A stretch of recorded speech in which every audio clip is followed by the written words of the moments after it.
إن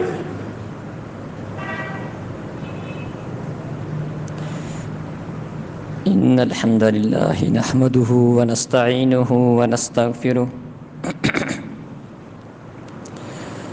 ونعوذ بالله من شرور أنفسنا وسيئات أعمالنا من يهده الله فلا مضل له ومن يضلل فلا هادي له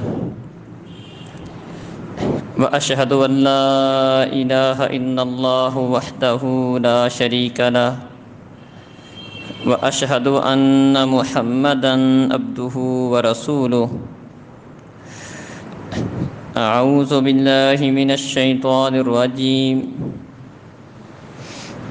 يا أيها الذين آمنوا اتقوا الله حق تقاته ولا تموتن إلا وأنتم مسلمون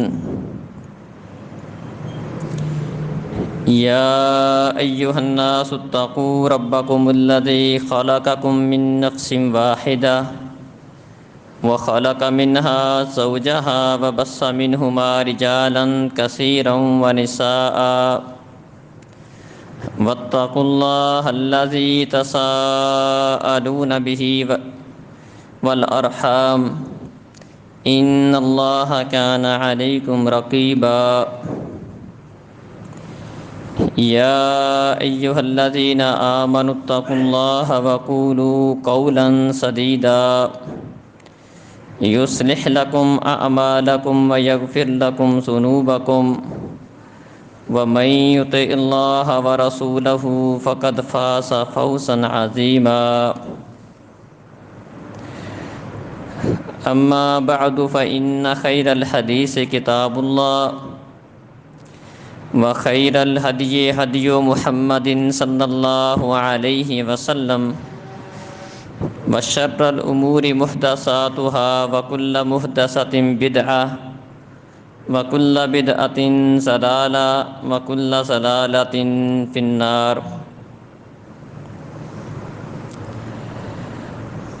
لا تقربوا الزنا إنه كان فاحشة وساء سبيلا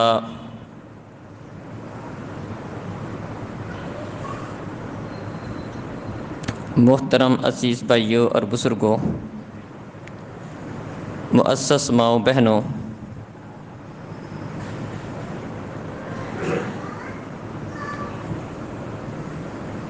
اللہ رب العزت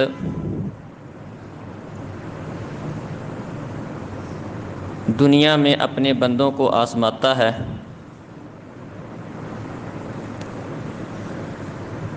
ان کا امتحان لیتا ہے، اس مقصد کے لیے اللہ رب العزت نے نیکی اور برائی کا راستہ انسان کے لیے واضح کیا ہے۔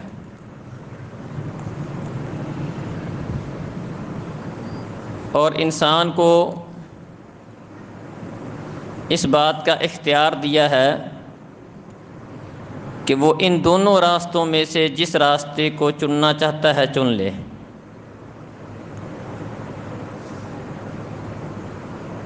نیکی کرنے پر اسے جنت کی بشارت دی ہے، اور گناہ کا راستہ اختیار کرنے پر اسے اپنے عذاب سے ڈرایا ہے۔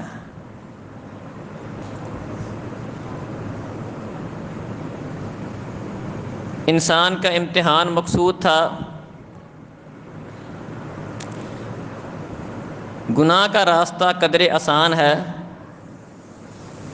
اور نیکی کا راستہ قدرے مشکل ہے۔ حجبت الجنت بالمکارہ، جنت کا راستہ کٹھن ہے، مشکل ہے۔ جنت کو حاصل کرنے کے لیے کئی ساری تکالیف کا سامنا کرنا پڑے گا، کئی ساری مشکلات کو عبور کرنا پڑے گا۔ وحجبت النار بالشہوات، جبکہ جہنم کا راستہ وہ آسان ہے، انسان اپنی مرضی کرے، اپنی خواہشات کے، شہوات کے پیچھے لگے،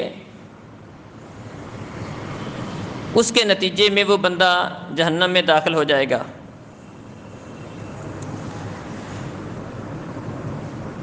پہلی قوموں کی بربادی کا ایک بہت بڑا سبب یہ تھا، جس طرح دیگر کئی ایک اسباب تھے، کہ اللہ احکم الحاکمین نے انسان کے امتحان کے لیے چونکہ ہر بندے کے اندر مختلف قسم کی خواہشات رکھی ہیں۔ مال کی محبت اللہ رب العزت نے انسان کی فطرت میں، اس کی نیچر میں شامل کی ہے۔ اولاد کی محبت یہ بھی انسان کی فطرت میں شامل ہے۔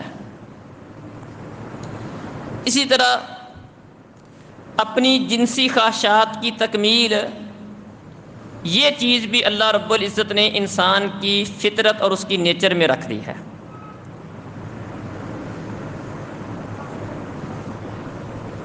چونکہ یہ چیز انسان کی فطرت میں شامل تھی،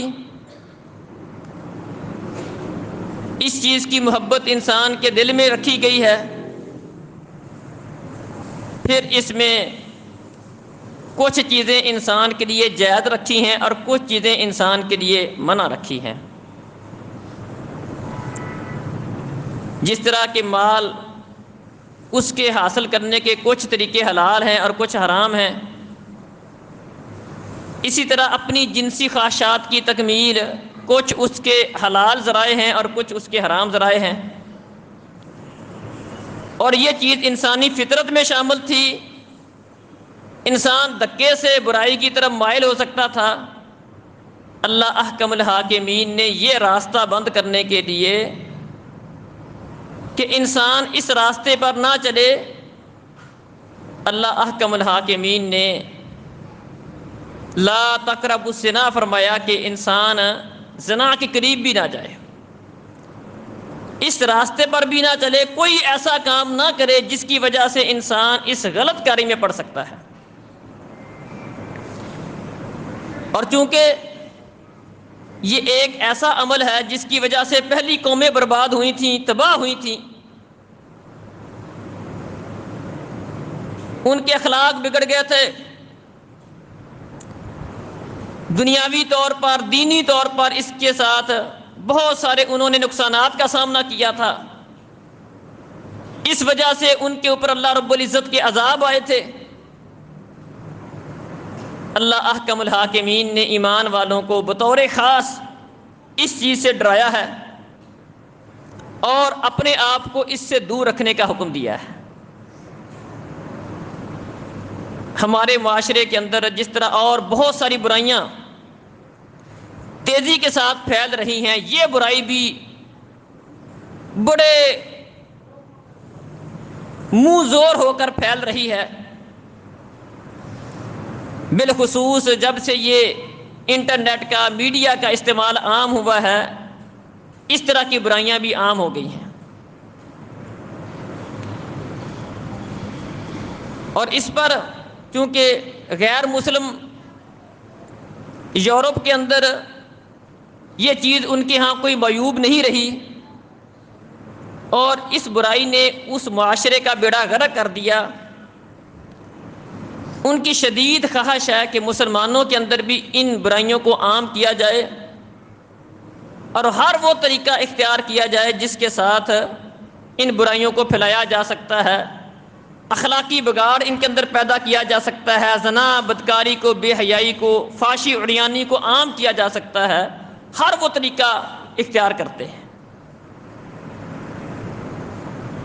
آپ کو مارکیٹ کے اندر ہر چیز دن بدن مہنگی ہوتی نظر آئے گی، لیکن اس طرح کے آلات جو بے حیائی پھیلانے والے ہیں، بدکاری پھیلانے والے ہیں، نہ صرف ان میں جدت آ رہی ہے بلکہ دن بدن ان تک رسائی انسان کے لیے بڑی آسان ہے۔ اللہ احکم الحاکمین نے اپنے بندوں کی اس بارہ میں تربیت کی ہے اور فرمایا کہ لا تقربوا الزنا، اس بدکاری، بے حیائی کا ارتکاب کرنا تو دور کی بات، اس کے قریب بھی نہیں جاؤ۔ بہت ساری ایسی چیزیں ہیں جو ہمارے معاشرے میں عام ہیں، جس کی وجہ سے ہم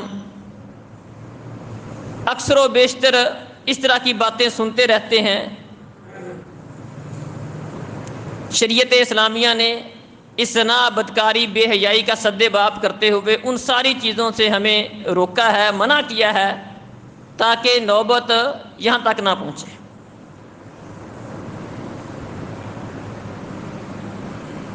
اللہ رب العزت نے قرآن مجید کے اندر ایمان والوں کو اس بات کا پابند کیا کہ اے نبی قل للمؤمنین یغضوا من ابصارہم ویحفظوا فروجہم،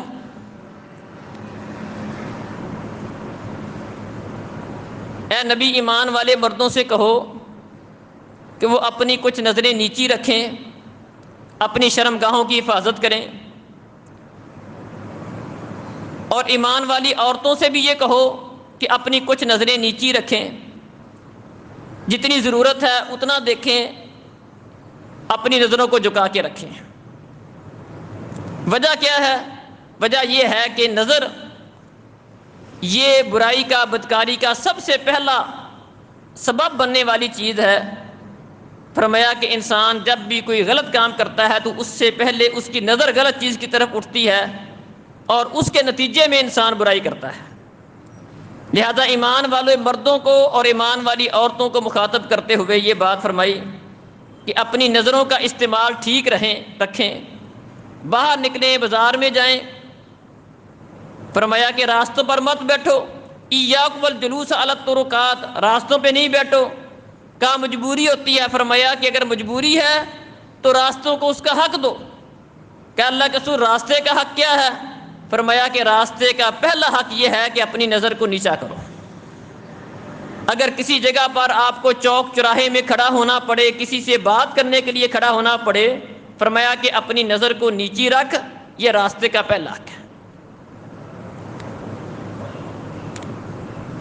اپنے کان اس کے ساتھ غلط بات کو نہ سنے، زبان کی حفاظت کرے۔ زبان کی حفاظت سے مراد کہ ایسی باتیں جو بے حیائی، بدکاری، فحاشی پر مبنی باتیں ہیں ان کو اپنی زبان پر نہ لائے۔ دیکھیں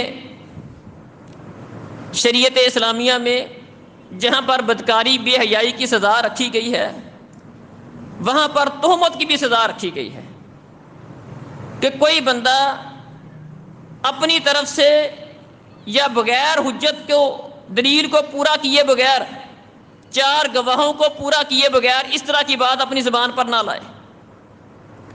فرمایا جو بندہ ایسی بات کرے گا، کسی مرد عورت کے متعلق کوئی زنا، بدکاری پر مبنی بات کرے گا، اگر اس کے ساتھ چار بندے گواہی دینے والے موجود نہیں ہیں، اس بندے کو 80 کوڑے لگیں گے۔ یہ تہمت تصور کی جائے گی اور اس بندے کو 80 کوڑے لگیں گے اگر وہ دلیل قائم نہیں کر پاتا۔ مقصد اس کا یہ سمجھ آتی ہے کہ معاشرے کے اندر اس طرح کی باتوں کو نہ پھیلایا جائے۔ ہمارے معاشرے کے اندر بدکاری پھیلنے کی ایک بہت بڑی وجہ یہ ہے کہ میڈیا پر اس طرح کی باتیں عام ہوتی ہیں اور بہت سارے لوگ بغیر کسی ثبوت کے اس طرح کی باتوں کو پھیلاتے چلے جائیں گے۔ کوئی چھوٹا سا واقعہ کسی جگہ پر ہو جائے جس کے اوپر نہ کوئی پوری طرح گواہ موجود ہوں، میڈیا والوں کے ہاتھ لگ جائے۔ آج کل سوشل میڈیا کا دور ہے، عام لوگوں کے بھی ہاتھ وہ لگ جائے، لوگ اس کو پھیلانا شروع کر دیں گے، جس کے نتیجے میں تیزی کے ساتھ اس طرح کی باتیں پھیلتی چلی جائیں گی، لوگوں کی زبانوں پر اس کے تذکرے ہوتے چلے جائیں گے، اور نتیجہ کیا نکلتا ہے؟ جب برائی کی باتیں عام ہوتی ہیں، ان کے تذکرے عام ہوتے ہیں تو اس کی نفرت کم ہو جاتی ہے۔ آپ ایک بات کو بارہا کریں، غلط بات ہے چاہے، اس کو بارہا کریں، اس کی آہستہ آہستہ نفرت ختم ہو جائے گی۔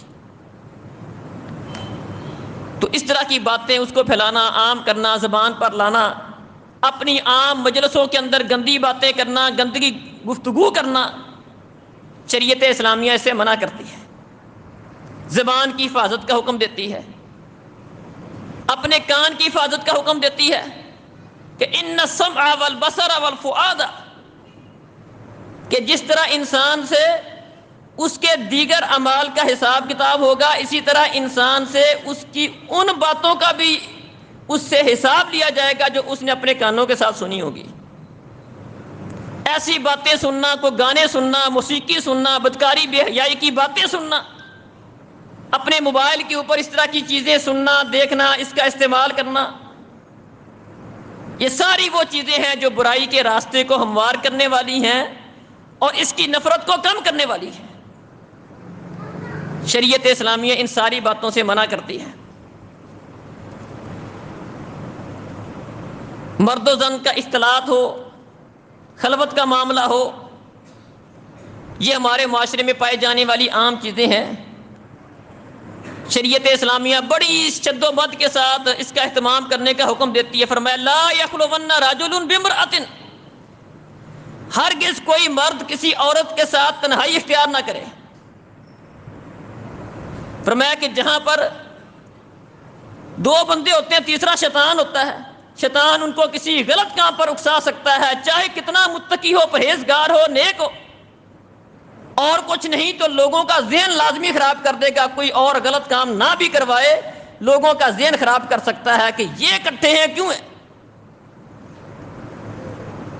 پیارے نبی صلی اللہ علیہ وسلم اپنی بیوی کے ساتھ کھڑے ہیں، صحابی رسول کو نہیں پتا چلا، گزرنے لگے تیزی کے ساتھ۔ پیارے نبی صلی اللہ علیہ وسلم نے فرمایا ادھر آؤ، ادھر، یہ میری فلاں بیوی ہے۔ کہنے لگا اللہ کے رسول سبحان اللہ، ہم آپ کے متعلق کوئی غلط بات سوچ سکتے ہیں بھلا؟ فرمایا انسان بندے کے جسم میں خون کی طرح گردش کرتا ہے۔ اب قربان جائیں، پیارے نبی صلی اللہ علیہ وسلم سے بڑھ کر اس دنیا کے اندر کوئی متقی، پرہیزگار، تقوی والا نہیں، اور صحابہ سے بڑھ کر ان کے ساتھ عقیدت اور محبت رکھنے والا نہیں، لیکن اس کے باوجود پیارے نبی صلی اللہ علیہ وسلم نے اپنی پوزیشن کو بالکل واضح رکھا۔ فرمایا کہ یہ میری بیوی ہے، تاکہ کبھی کسی کے دل میں شیطان کوئی بات نہ ڈال دے پتہ نہیں کون کس کے ساتھ کھڑا تھا۔ قربان جائیں، لا یخلون رجل بامرأۃ، کوئی مرد کسی عورت کے ساتھ خلوت اختیار نہ کرے۔ کسی نے پوچھ لیا اللہ کے رسول یہ دیور بھابھی کا معاملہ کیا ہے؟ گھر میں عام طور پر خاوند باہر چلا گیا، گھر میں دیور موجود ہے، اس کی بھابھی موجود ہے، کیا دیور بھی اپنی بھابھی کے ساتھ گھر میں اکیلا نہیں رہ سکتا؟ اس کو موٹر سائیکل پہ بٹھا کے، گاڑی پہ ساتھ بٹھا کر کسی جگہ پر سفر نہیں کر سکتا؟ جس طرح کہ ہمارے معاشرے میں یہ چیزیں عام پائی جاتی ہیں، اس کو کوئی کبھی خیال ہی نہیں کیا جاتا۔ فرمایا الحم والموت، فرمایا دیور تو موت ہے، موت، اس سے تو زیادہ بچنے کی ضرورت ہے۔ زیادہ بچنے کی ضرورت اس لیے ہے، ایک گھر میں ہونے کی وجہ سے آپس میں بعض اوقات فرینکنس بھی ہو جاتی ہے، مذاق بھی ہو جاتے ہیں، شیطان کو یہاں موقع زیادہ مل سکتا ہے۔ ایک اجنبی بندہ ہے، اس کے ساتھ تعلق بنانے میں وقت لگے گا، فری ہونے میں وقت لگے گا، یہ تو اس کے گھر کا بندہ ہے۔ اس سے زیادہ متنبہ کیا کہ فرمایا الحم والموت، دیور تو موت ہے، اس سے تو زیادہ بچنے کی ضرورت ہے۔ مراد یہ نہیں کہ دیور اس طرح کے ہوتے ہیں، مراد یہ ہے کہ یہاں زیادہ احتیاط کی ضرورت ہے۔ مرد و زن کا اختلاط ہو، قربان جائیں، ہمارے معاشرے میں یہ چیزیں عام پائی جاتی ہیں، اسکول، کالج، یونیورسٹیاں، بازار، بلکہ اب تو ایک ایک بینچ پر کٹھی مرد، لڑکے لڑکیاں بیٹھے ہوں گے۔ اللہ اکبر۔ پیارے نبی صلی اللہ علیہ وسلم نماز پڑھ کے نکلے، ابو داود کے اندر حدیث ہے، دیکھا کہ عورتیں سڑک کے درمیان میں چل رہی ہیں، آپ نے انہیں آواز دے کر مخاطب کر کے فرمایا تمہارا سڑک کے بیچ میں کیا کام، سائڈ پہ ہو کے چلو۔ صحابی رسول کہتا ہے اس کے بعد میں نے عورتوں کو کبھی بھی سڑک کے درمیان چلتے ہوئے نہیں دیکھا، عورتیں اتنی سائڈ پہ چلتی تھیں کہ ان کے کپڑے دیوار کے ساتھ گھسٹا کرتے تھے۔ آپ نے یہ بات گوارا نہیں کی کہ مسجد سے نکلے، نماز پڑھ کے نکلے ہیں، نمازی ہیں، نمازی عورتیں ہیں، کوئی بازاری عورتیں نہیں ہیں، صحابہ کرام کی بیویاں ہیں، عام عورتیں نہیں ہیں، لیکن پیارے نبی صلی اللہ علیہ وسلم نے تربیت فرمائی ہے، اصلاح فرمائی ہے، رہتی دنیا تک کے لیے ایک اصول مرتب کیا ہے، اختلاط نہیں ہونا چاہیے۔ اللہ اکبر۔ بلکہ نماز پڑھاتے، آپ نماز پڑھانے کے بعد سیدھے منہ کر کے بیٹھے رہتے، اللہ اکبر، استغفر اللہ استغفر اللہ استغفر اللہ، اللہم انت السلام و منک السلام تبارکت یا ذا الجلال والاکرام، اتنا اتنی دیر تک یہ پڑھتے اور منہ اپنا قبلے کی طرف رکھتے، اور عورتوں کو حکم دے رکھا تھا کہ وہ جلدی اٹھ کے چلی جایا کریں۔ عورتیں آپ کے پیچھے آ کر نماز پڑھتی تھیں۔ قربان جائے، عورتوں کو مرد و زن کے اختلاط سے بچانے کے لیے کس قدر اہتمام کیا، خود بھی سیدھے منہ کر کے بیٹھے رہتے تاکہ بعد میں آنے والے کوئی امام ہیں ان کے لیے بھی یہ سنت بن جائے کہ پیچھے عورتیں کھڑی ہیں، یہ منہ ادھر کر کے کھڑا ہے، ادھر کر کے ہی بیٹھا رہے، باقیوں مقتدیوں کا منہ بھی ادھر ہے، اس کا بھی ادھر ہی رہے۔ عورتیں فرمایا اٹھ کے جلدی چلی جائیں۔ مردوں کو حکم دیا کہ آپ بیٹھو، تھوڑے اذکار یہاں پر کرو۔ بلکہ صحابی رسول کہتا ہے کہ ہم اس وقت اٹھتے تھے جب پیارے نبی صلی اللہ علیہ وسلم اٹھتے تھے، پھر ہم اٹھتے تھے، اور آپ تھوڑا سا بیٹھ کے اٹھتے تھے تاکہ عورتیں اپنے گھروں میں پہنچ جائیں، پھر مرد نکلیں، راستے میں ان کا اختلاط نہ ہو۔ اس قدر پیارے نبی صلی اللہ علیہ وسلم اس بات کا اہتمام کرتے تھے کہ مرد اور عورتیں آپس میں ان کا اختلاط والا معاملہ نہ ہو۔ عورت کو اجازت دی کہ نماز مردوں کے پیچھے پڑھ سکتی ہے۔ ایک صحابی رسول کے گھر میں گئے، ان کی جدہ تھی، دادی یا نانی تھی ان کے گھر میں،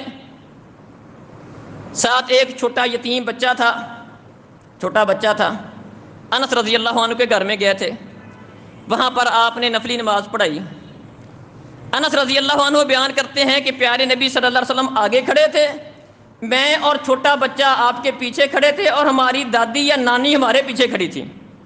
قربان جائیں، اب دادی نانی وہ بھی صف میں ساتھ نہیں کھڑی، حالانکہ اس سے تو مسئلہ نہیں، لیکن ایک عمومی مسئلہ بتانے کے لیے کہ عورت مردوں کے برابر کھڑی نہیں ہو سکتی۔ عورت اگر جماعت کے ساتھ نماز پڑھے گی، اکیلی بھی ہے، مرد اگر اکیلا ہے تو امام کے ساتھ کھڑا ہو جائے، عورت اکیلی ہے تو وہ پیچھے ہی کھڑی ہوگی تاکہ مرد و زن کا اختلاط نہ ہو۔ یہ ہماری شریعت اس قدر اپنے ماننے والوں کی اخلاقی لحاظ سے تربیت کرتی ہے۔ بازاروں کے اندر بن سنور کے جانے سے منع کر دیا، فرمایا وَقَرْنَ فِي بُيُوتِكُنَّ وَلَا تَبَرَّجْنَ تَبَرُّجَ الْجَاهِلِيَّةِ وَلَا تَبَرَّجْنَ تَبَرُّجَ الْجَاهِلِيَّةِ الْأُولَى، اپنے گھروں میں ٹکی رہو، بن سنور کے جاہلیت کی عورتوں کی طرح بن سنور کے بازاروں میں مت جاؤ۔ ہاں بازار میں جانا پڑ جائے، ضرورت کے لیے باہر جانا پڑ جائے، اجازت ہے، لیکن کس طرح؟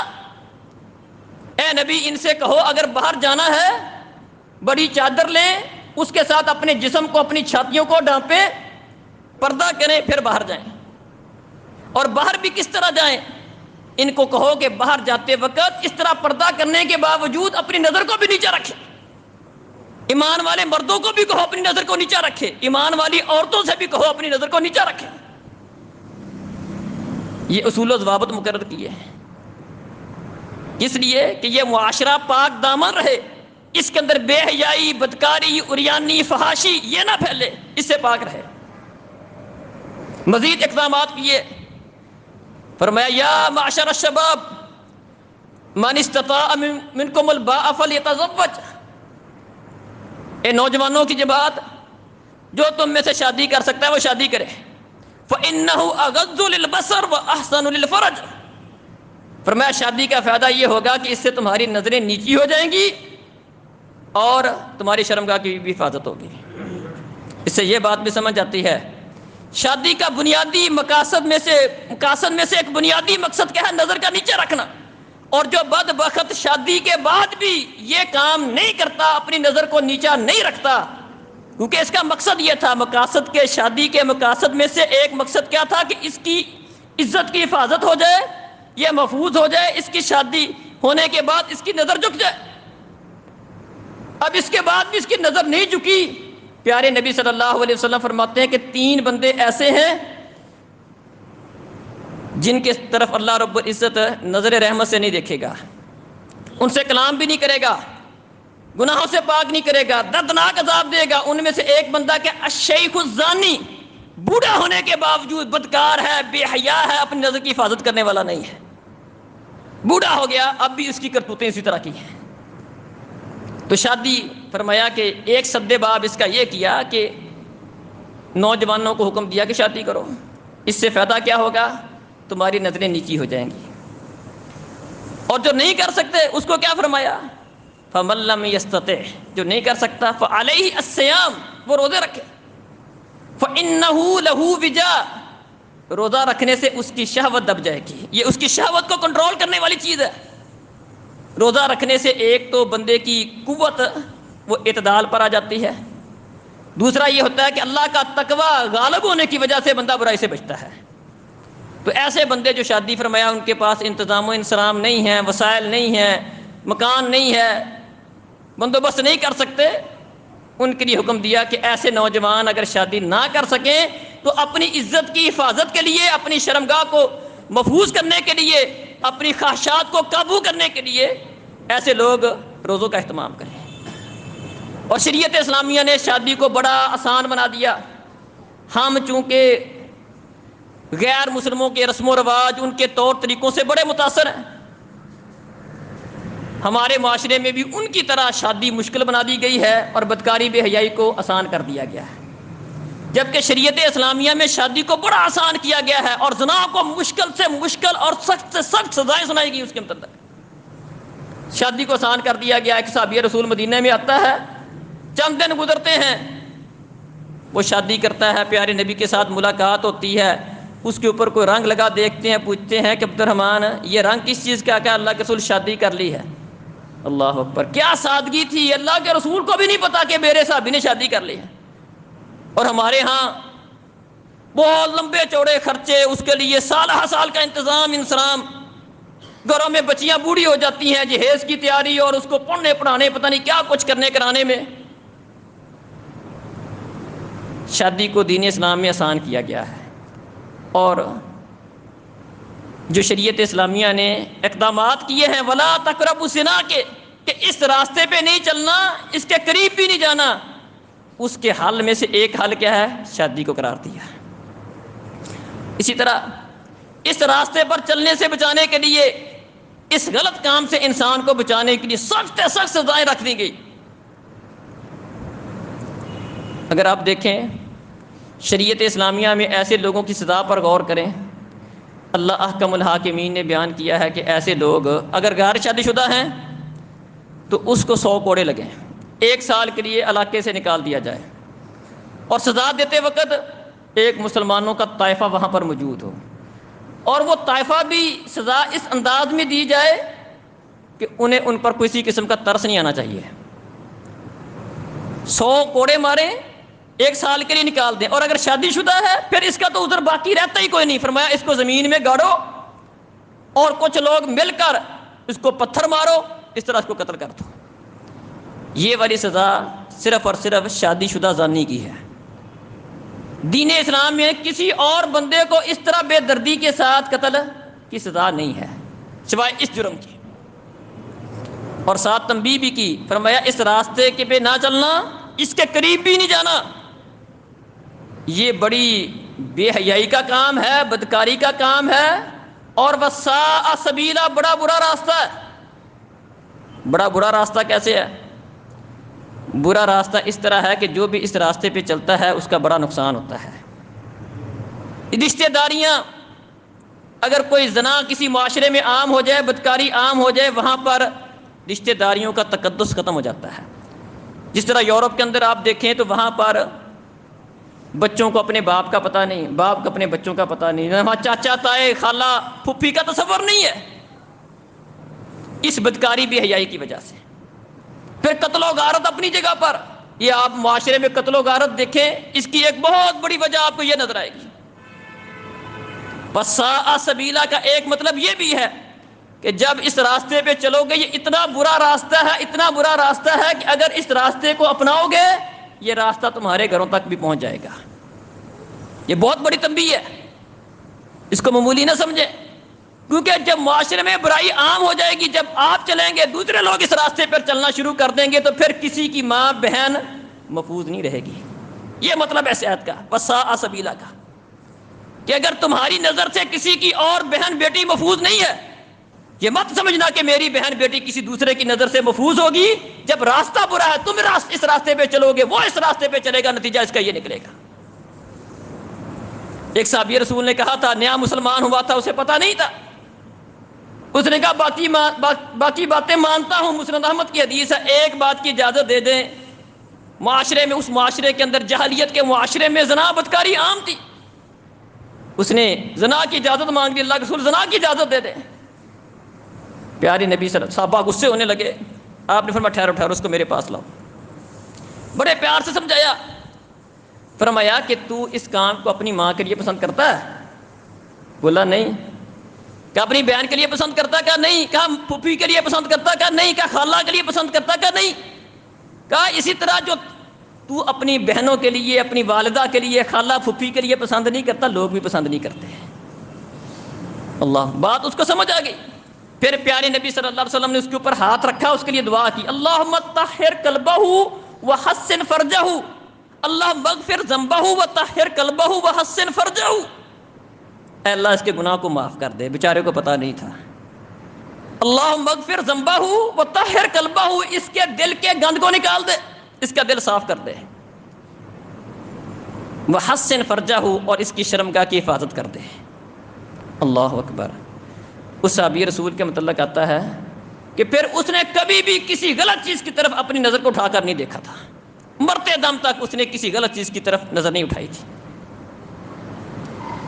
اسی طرح ہمارے معاشرے میں عزیز بھائی اور بزرگوں، جس طرح یہ گند عام پھیلتا جا رہا ہے، خصوصی طور پر یہ موبائل نیٹ کا استعمال، ان چیزوں کی وجہ سے یہ چیزیں برائیاں عام ہوتی جا رہی ہیں۔ اسی طرح یہ لواطت کا عمل، یہ بھی معاشرے میں عام ہوتا جا رہا ہے، اور بہت ساری جگہوں پر عام طور پر مساجد میں اس طرح کی بات کرنے پر ہچکچاہٹ کا لوگ شکار ہوتے ہیں، جبکہ میں سمجھتا ہوں کہ اس طرح کی بات کرنا ضروری ہے، لوگوں کو سمجھانے کے لیے، اس چیز سے متنبہ کرنے کے لیے۔ دیکھیں نبی مکرم صلی اللہ علیہ وسلم نے یہ بات ارشاد فرمائی تھی، ترمذی کے اندر حدیث ہے، فرمایا ان اخفف ما اخاف علی امتی عمل قوم لوط، مجھے اپنی امت کے اوپر جن بڑے بڑے مسائل کا خدشہ ہے، جتنے بڑے بڑے گناہوں کا خدشہ ہے، ان میں سے ایک خدشہ قوم لوط کے عمل کا بھی ہے۔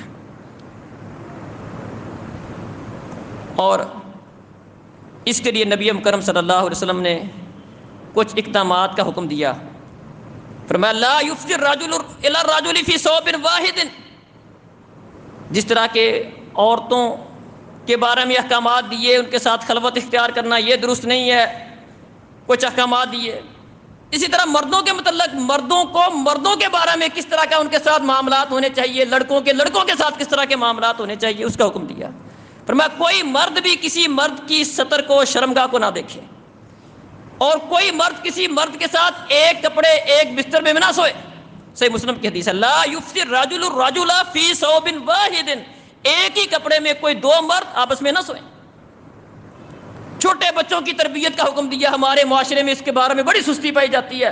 فرمایا مروا ابناءکم بالصلاۃ وهم ابناء 7 واضربوهم علیہا وهم ابناء 10 وفرقوا بینہم بین المضاجع، اپنے بیٹے بچے 7 سال کی عمر کے ہو جائیں نماز کا کہو، 10 سال کی عمر کے ہو جائیں سختی سے نماز پڑھاؤ، اور اسی طرح جب تمہارے بچے بچیاں 10 سال کی عمر کے ہو جائیں فرقوا بین مضاجعہم، ان کے بستر علیحدہ علیحدہ کر دو۔ اللہ اکبر۔ بچے بچیاں ہوں یا دونوں بچیاں ہوں یا دونوں بچے ہوں، ان کو ایک ہی بستر میں 10 سال کی عمر کے پہنچ ہو جائے، فرمایا ایک بستر میں مت لٹاؤ، تربیت کی ہے۔ اللہ اکبر۔ سد باب شریعت اسلامیہ کرتی ہے، اور فرمایا کہ جس طرح مرد و زن کے زنا بدکاری کے اوپر سزائیں بیان کی، فرمایا کہ اگر اس طرح کا کوئی کیس میری امت میں آ جائے، اس کی سزا یہ ہے فقتل الفاعل والمفعول بہ، ایسا کرنے اور کروانے والے دونوں کو قتل کر دیا جائے۔ اور اس میں فقہا یہ کہتے ہیں کہ اس میں شادی شدہ غیر شادی شدہ کی شرط بھی نہیں ہے۔ عام بدکاری کے اندر شرط ہے، شادی شدہ غیر شادی شدہ کی شرط ہے، اس میں شادی شدہ کو سنسار کیا جائے گا، قتل کیا جائے گا، غیر شادی شدہ کو کوڑے لگیں گے۔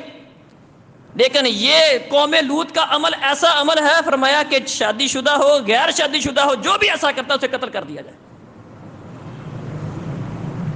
دراصل یہ ایسا جرم ہے، اگر ہم قرآن میں غور کریں، جس قوم نے اس کی ابتدا کی تھی، بلکہ آپ اگر غور کریں یہ ایسا جرم ہے جو جانوروں کے اندر بھی نہیں پایا جاتا۔ جانوروں کے اندر بھی اس طرح کا عمل، اس طرح کا معاملہ نہیں پایا جاتا۔ جس قوم نے اس کے ساتھ ابتدا کی تھی، اللہ رب العزت نے اس کو جو سزا دی اس پہ غور کریں۔ اللہ تعالیٰ قرآن میں فرماتا ہے سورہ ہود کے اندر، قوم لوط پہ جب عذاب آیا تھا، شرک تو ان لوگوں کے اندر پایا جاتا تھا، اس کے ساتھ ساتھ جو اللہ نے ان کا بڑا جرم بیان کیا ہے وہ یہ والا بیان کیا ہے، مردوں کا مردوں کے ساتھ تعلقات کو بنانا۔ اللہ رب العزت کو ان کے اس کام پر اس قدر غصہ آیا، فرمایا فلما جاء امرنا جعلنا عالیہا سافلہا، ہم نے جب ان کے اوپر ہمارا عذاب آیا، ہم نے ان کی نیچے والی حصے کو، بستی کے نیچے والے حصے کو اوپر والا کر دیا، مطلب ان کی بستی کو الٹا دیا، بستی کو الٹا کر کے ان کے اوپر پھینک دیا۔ وَأَمْطَرْنَا عَلَيْهَا حِجَارَةً مِّن سِجِّيلٍ، اور ان کے اوپر طے بتا کھنگر کے پتھر برسا دیے، مُصَوَّمَةً عِندَ رَبِّكَ، اور ان پتھروں کے اوپر تیرے رب کی طرف سے نشان لگے ہوئے تھے کہ یہ پتھر فلاں بدکار بدبخت کو لگنا جا کے۔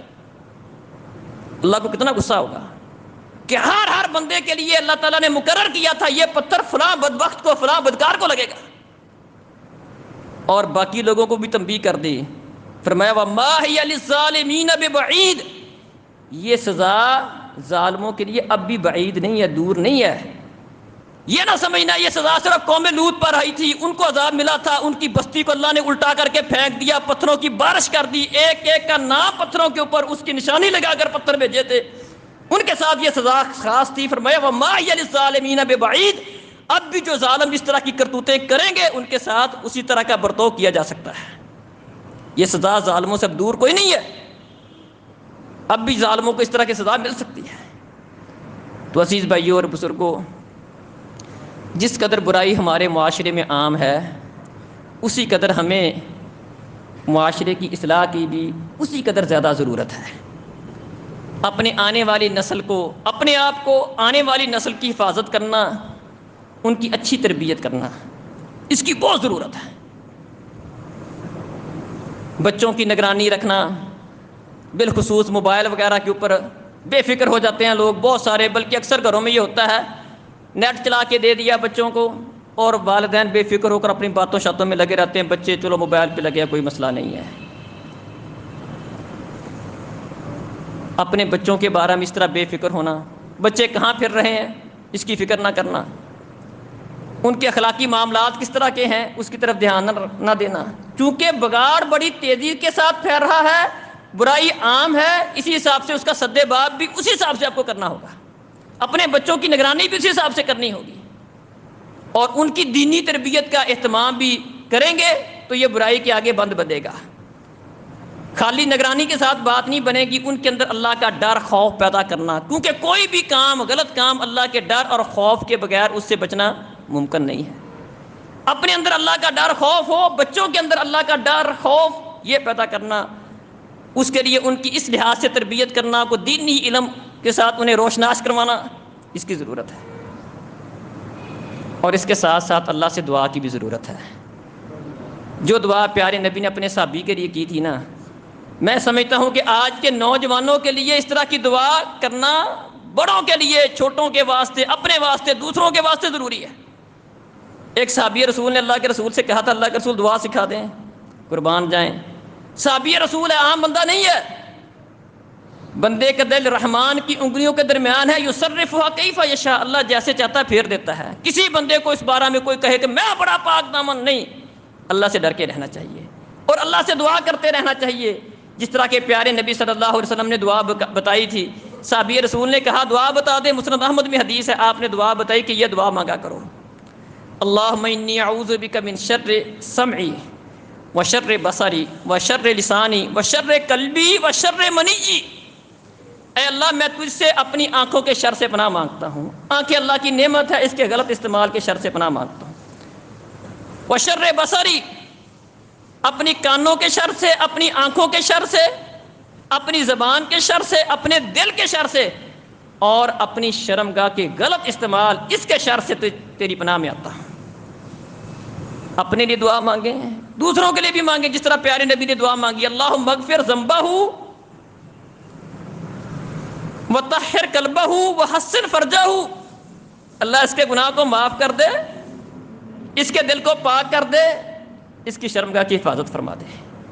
بچوں کو اللہ کی پناہ میں دیں، اپنا انتظام کریں، تربیت کریں، ان کے لیے اللہ سے دعا بھی مانگیں، اور انہیں اللہ کے سپرد کریں، جیسا کہ پیارے نبی صلی اللہ علیہ وسلم کیا کرتے تھے، حسن حسین پر دم کرتے، اعیذکما بکلمات اللہ التامات من کل شیطان وہامۃ ومن کل عین لامۃ، اللہ کی پناہ میں اپنے بچوں کو دیں صبح و شام۔ کہ ہم یہ کر سکتے تھے، معاشرے میں گند عام ہے، ہر طرف برائی کا مطلب یہ بڑا، اس کے لیے بچنا بڑی احتیاط کی ضرورت ہے، تو بچوں کو اللہ کی پناہ میں دیں کہ ہم تمہیں اللہ کی پناہ میں دیتے ہیں، من کل شیطان، ہر قسم کے شیطان سے، چاہے وہ انسانوں میں سے ہو، جنوں میں سے ہو، ہر شیطان سے اللہ کی پناہ میں دیتے ہیں۔ تو اس طرح کے اقدام کرنے کی ضرورت ہے، جس قدر برائی عام ہو تو اسی حساب سے اس کے آگے باندھنا اسی قدر وہ مضبوط ہوگا تو اس کا سد باب ہوگا۔ اللہ تعالیٰ سے دعا ہے کہ اللہ تعالیٰ ہمیں اپنے بچوں کی، آنے والی نسل کی اچھی تربیت کرنے کی، اپنی اصلاح کرنے کی توفیق عطا فرمائے۔ جب تک اللہ تعالیٰ زندہ رکھے، دین اسلام پر رکھے، راہ راست پر رکھے، اور جب ہمیں موت آئے تو اسی دین پر، اسلام پر اور سیدھے راستے پر ہمیں موت آئے۔ اللہ سمجھنے اور ونستغفرہ ونعوذ باللہ من شرور انفسنا وسیئات اعمالنا، من يهده الله فلا مضل له ومن يضلل فلا هادي له، واشهد ان لا اله الا الله وحده لا شريك له، واشهد ان محمدا عبده ورسوله۔ یہ سوشل میڈیا پر آپ ایک ٹرانس جینڈر کے نام سے ایک بل منظور ہوا تھا 2018 میں، کئی بھائیوں کے علم میں یہ چیز ہوگی، اس کے متعلق کچھ نہ کچھ وہ تذکرہ پڑھنے میں یا سننے میں آیا ہوگا۔ 2018 کے اندر قومی اسمبلی میں ایک بل پیش ہوا تھا، جس میں بنیادی طور پر خواجہ سراؤں کے کچھ حقوق کا تعین کیا گیا تھا کہ معاشرے میں انہیں حقوق ملنے چاہیے، لیکن خواجہ سراؤں کے حقوق کے اس بل کی آڑ میں ایک بل پاس ہوا تھا، اس کی ایک شک اس کی یہ تھی کہ اگر کوئی آدمی اپنی جنس تبدیل کرنا چاہے تو اسے قانونی طور پر یہ اختیار ہوگا، اور نادرہ اس بات کا پابند ہوگا کہ وہ اس کو اس طرح رجسٹر کرے جس طرح وہ چاہتا ہے۔ مثلا ایک آدمی یہ سمجھتا ہے کہ میرے اندر عورتوں والے احساسات بڑھ رہے ہیں، میں اپنے آپ کو اس طرح کا محسوس کر رہا ہوں، تو وہ اپنی تھوڑی سی آواز بدل کر جاتا ہے اور اپنے آپ کو اور رجسٹر کروانے کی کوشش کرتا ہے، کہتا ہے، تو نادرہ اس بات کا پابند ہوگا کہ اس کو عورت کے طور پر رجسٹر کر لیا جائے، اگرچہ اس کے ہاں بچے بھی پیدا ہو چکے ہوں۔ اسی طرح اگر کوئی عورت اس طرح چاہتی ہے تو اس کے لیے بھی یہ قانونی طور پر اس کی اجازت ہونی چاہیے کہ جنس کا تعین اس طرح ہو جس طرح خود وہ آدمی چاہتا ہے۔ اگر وہ اپنے آپ کو چاہتا ہے کہ میں بطور مرد رجسٹر ہوں تو اس کو بطور مرد رجسٹر کیا جائے، اور اگر وہ چاہتا ہے کہ میں بطور عورت میری رجسٹریشن ہونی چاہیے تو اس کو اس طرح کا حق ملنا چاہیے۔ یہ اصل میں یورپ کے اندر یہ چیز عام پائی جاتی ہے، آپ سننے میں اس طرح کی باتیں آپ کو ملتی ہیں کہ وہاں پر بعض ملکوں کے اندر اس طرح کے قوانین موجود ہیں کہ اگر کوئی مرد کے ساتھ شادی کرنا چاہتا ہے یا عورت کے ساتھ شادی کرنا چاہتی ہے، جس کو ہم جنس پرستی کہا جاتا ہے، تو اس طرح کی ان کے ہاں اجازت ہے۔ اس بل کی آڑ میں گویا کہ یہ والا راستہ ہموار کیا جا رہا ہے۔ ایک مرد اپنے آپ کو عورت شو کر کے رجسٹریشن کروا لیتا ہے اور آگے کسی مرد کے ساتھ بطور عورت شادی کر لیتا ہے، تو وہ اس کے لیے قانونی طور پر کیا ہوگی؟ اس بل کے مطابق گویا کہ اجازت ہے۔ اسی طرح ایک عورت بطور مرد اپنے آپ کو رجسٹریشن کروا لیتی ہے اور پھر کسی عورت کے ساتھ جو مستقل عورت ہے، اس کی رجسٹریشن عورت کے طور پر ہوئی ہے، اس کے ساتھ شادی کر لیتی ہے، تو وہ دو عورتوں کی اپنی اس طرح شادی اس بل کے مطابق ٹھیک ہوگی۔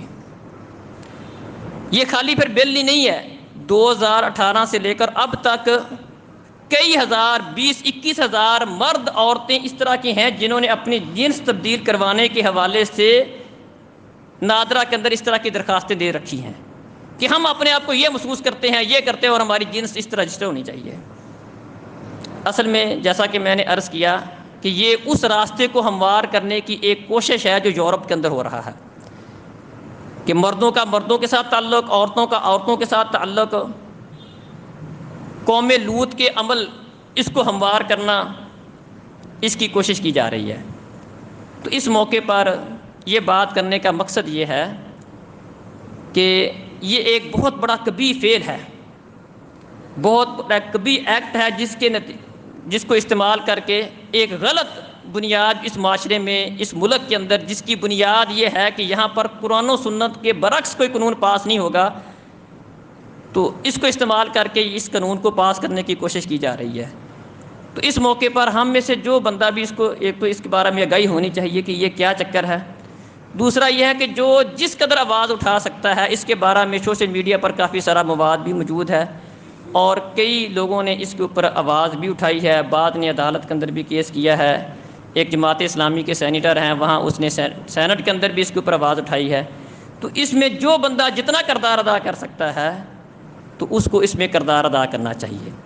سوشل میڈیا پر لوگوں کا عام استعمال ہے، جو وہاں پر اپنا کردار ادا کر سکتے ہیں، لوگوں کو آگاہی دے سکتے ہیں، آواز کو بلند کر سکتے ہیں، انہیں کرنا چاہیے، تاکہ یہ برائی کا راستہ، جس طرح میں نے شروع میں عرض کیا کہ اللہ رب العزت کے ہاں اللہ تعالیٰ کو ان لوگوں پر بہت غصہ آیا تھا جنہوں نے اس عمل کو رواج دیا تھا۔ تو کہیں ایسا نہ ہو کہ ہمارے ملک کے اندر بھی اللہ تعالیٰ ہمیں اس بات سے محفوظ رکھے کہ اس طرح کا معاملہ عام ہو، پھیلے، معاشرے میں عام ہو، اس کو ایک قانونی حیثیت مل جائے اور آہستہ آہستہ پھر لوگوں کے اندر یہ چیز رائج ہوتی چلی جائے۔ تو ابھی شروع میں اس برائی کے اوپر بند باندھنے کی ضرورت ہے۔ اما بعد فإن خیر الحدیث کتاب اللہ وخیر الہدی ہدی محمد صلی اللہ علیہ وسلم وشر الامور محدثاتها وکل محدثۃ بدعہ وکل بدعۃ ضلالہ وکل ضلالۃ فی النار۔ اقول قولی ھذا۔